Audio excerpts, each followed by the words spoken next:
جشن مقدس وطن آزادگان و پاکزادگان عالم مبارک باد.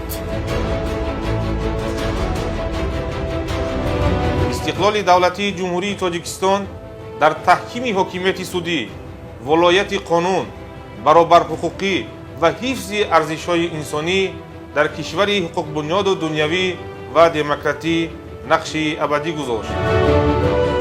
استقلال برای ملت تاجیک گنج نایاب و نعمت بی‌بها است.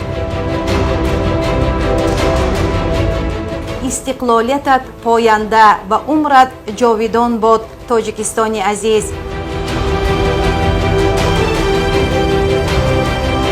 استقلال سیاسی و تامین صلح و آرامی در جمهوری تاجیکستان حقوق بنیاد ملت تاجیک را متحد ساخت و فعالیت‌های پرثمر مقامات‌های حفظ حقوق را تحکیم بخشید.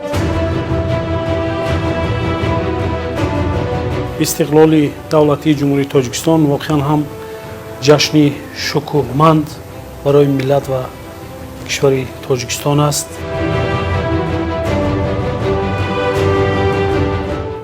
саломатии аҳолии тоҷикистон ин кафолати пешрафт ва ободии ватан аст. ид муборак ҳамватанони азиз. استقلال به ما امکان داد که استقلال اندیشه و احساسات و ادراک داشته باشیم و اندیشه های تازه خود را با بهترین سخنها در ادبیات افاده کنیم که برای آیندگان اثرهای ماندگار به وجود آورده توانیم. نقش به مقام کتاب و کتابداری در زمان استقلال موقع خاص را پیدا کرد.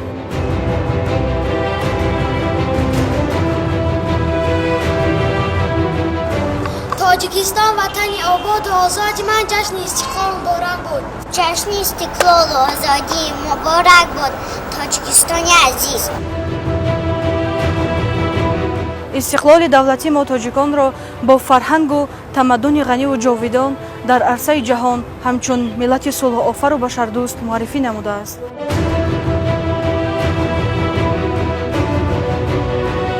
استقلال دستاورد بزرگ و جاویدانه ملت تاجیک در دل ناآرام جهان است. از این رو محافظت استقلال و آزادی این وظیفه هر یک شهروند تاجیکستان می باشد.